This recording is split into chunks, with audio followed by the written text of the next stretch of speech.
Hello दोस्तों, मैं फिर से आ चुका हूँ आप लोगों के सामने एक नया टॉपिक लेकर।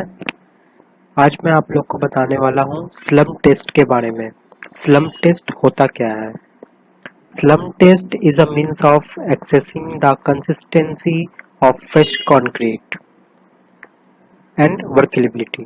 Also, it is used indirectly as a means of checking that the correct amount of water has been added to the mix or not. The test is carried out in accordance with BS-EN 123502। क्या क्या equipments required जो चाहिए हमें concrete slump test करने के लिए? एक mould चाहिए, mould for slump test, non porous base plate, measuring scale, tamping rod. Tamping rod का जो डाया है वो 16 मिलीमीटर होना चाहिए और उसका length 60 centimetre long and should be rounded at one end. उसका एक एंड जो है जहां पे हम लोग टैंपिंग करेंगे वो राउंड होना चाहिए, ठीक है। मोल्ड का जो शेप होगा वो होगा फ्रस्टम ज्योमेट्रिक शेप में, ठीक है। कोन को अगर हम काटते हैं बीच से तो जो नीचे वाला पार्ट आता है ना उसी तरह से वो देखने में लगता है। देखिए फोटो में दिखाया जा रहा है। इस मोल्ड का हाइट होगा 300 मिलीमीटर या कह सकते हो 30 सेंटीमीटर। बॉटम डायमीटर होगा 20 सेंटीमीटर या 200 मिलीमीटर। टॉप डायमीटर होगा 100 मिलीमीटर।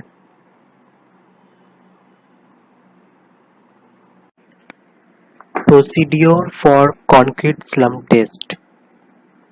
कॉन्क्रीट स्लम टेस्ट करने का जो प्रोसीड्योर है वो मैं आपको बताऊंगा। Number 1, clean the internal surface of the mould and apply oil या ग्रीस। ठीक है, मोल्ड जो है उसके अंदर के साफ को अच्छी तरह साफ कर लें और उस पर ग्रीस या ऑयल अप्लाई करें ताकि जब हम स्लम टेस्ट करें ना तो कंक्रीट कुछ उस पर चिपक के ना रह जाए, फ्रीली वो उठ पाए मोल्ड ऊपर, ठीक है। Number 2, place the mould on a smooth horizontal non porous base plate. वो जो मोल्ड है उसे एक प्लेन स्मूथ हॉरिजॉन्टल सरफेस पे रखेंगे, ठीक है। नंबर 3, कंक्रीट को हम 4 स्टेप में भरेंगे। उस मोल्ड को हर एक 1 पार्ट हो जाने के बाद 25 टाइम्स टैंपिंग करेंगे, ठीक है।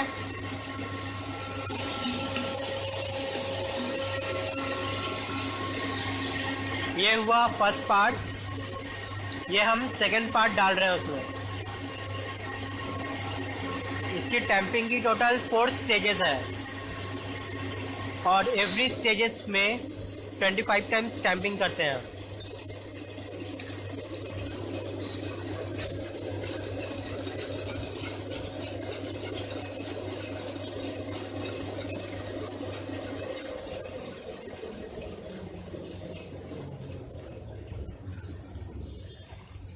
ध्यान रखिए आपका जो टैंपिंग रॉड है वो एकदम बॉटम लेयर तक जाए। उसके बाद number 5, remove the excess concrete and level the surface of with a trowel. जब चारों लेयर भर जाएगा तब देखिएगा ऊपर कुछ कंक्रीट ऊपर निकल के रह गया है मोल्ड के सरफेस से ऊपर, उसे हम लोग ट्रॉवल से काट देंगे और मोल्ड के ऊपर वाले डायमीटर उसके लेवल में हम लोग उसको प्लेन कर देंगे, ठीक है।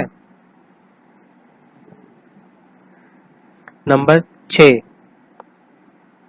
Raise the mould from the concrete immediately and slowly in vertical direction. देख रहे हैं कि ये इस स्लम टेस्ट का स्लम वैल्यू कितना आता है। हम इसे वर्टिकली पुल करेंगे।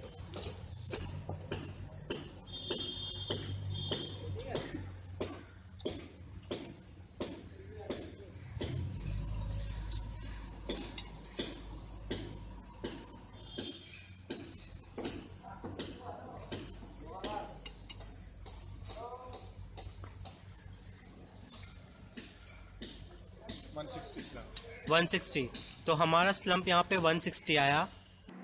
याद रखिएगा, देखिए पिक्चर में भी दिखाया जा रहा है। The slump measured shall be recorded in terms of millimeter during the test। ठीक है। रिजल्ट बेसिकली 4 तरह से हमें मिल सकता है स्लम्प का। देखिए इस पिक्चर में, पहला है ट्रू स्लम्प, दूसरा है जीरो स्लम्प, तीसरा है कोलैप्स्ड स्लम्प, चौथा है shear स्लम्प। ट्रू स्लम्प किसे कहते हैं? True slump is the only slump that can be measured in the test. The measurement is taken between the top of the cone and the top of the concrete after the cone has been removed. समझ में आया दोस्तों? True slump वही है जो result देगा हम लोग को। जो कॉन्क्रीट है उसका टॉप और मोल्ड का टॉप, इन दोनों का बीच का जो डिफरेंस आएगा, ठीक है, वही हमारा ट्रू स्लम्प है। अच्छा, जियो स्लम्प किसे बोलते हैं? जियो slump is the indication of very low water content ratio which result in dry mixes. This type of concrete is generally used for road construction. जिसका वाटर सीमेंट रेशियो बहुत कम है, इसी case में जीरो स्लम्प आने की संभावना बहुत ज्यादा होती है। पानी कम है तो वो ज्यादा बैठेगा नहीं, तो हमें स्लम्प कम मिलेगा, है ना।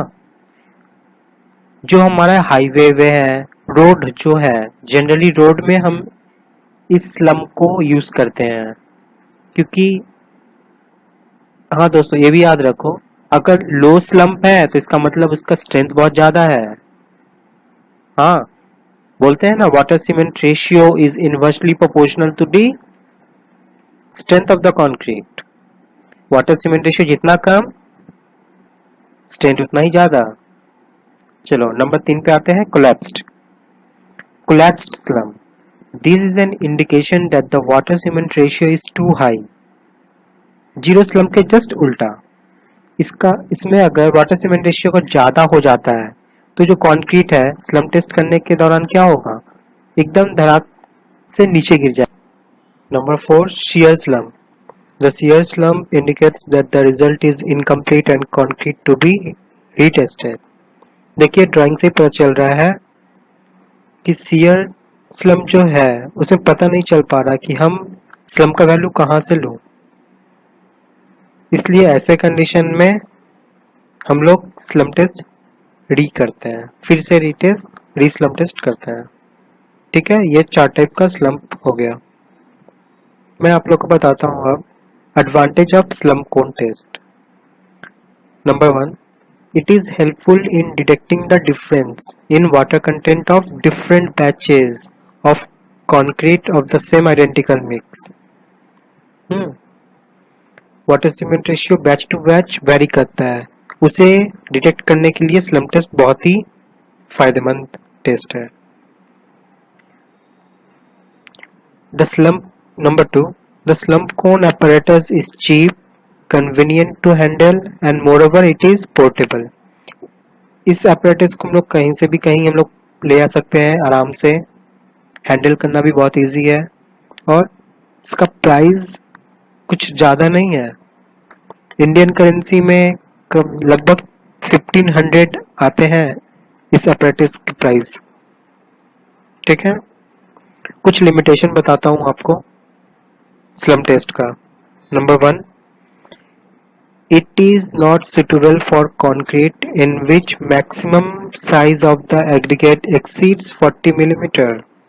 अगर कोर्स एग्रीगेट का साइज 40 mm एक्सीड कर जाता है बहुत सारे, तो ये स्लम्प टेस्ट सुटेबल नहीं है उसके लिए।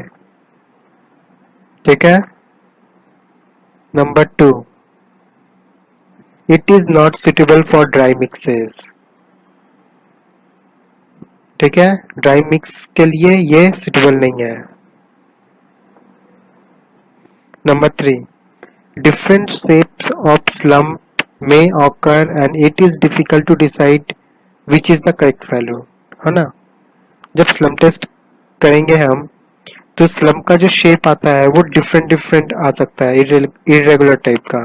तो अगर हम लोग सही तरीके से स्लम्प का टेस्ट ना लिए उस वक्त, तो वैल्यू में बहुत हेर फेर हो सकता है। ठीक है, तो ये रहा हमारा लिमिटेशन। मैं यहीं पे वीडियो को ख़त्म करता हूँ। आशा करता हूँ आप लोग को बहुत अच्छा लगा होगा। अच्छा लगे तो सब्सक्राइब कीजिए, लाइक कीजिए, शेयर कीजिए। चलो।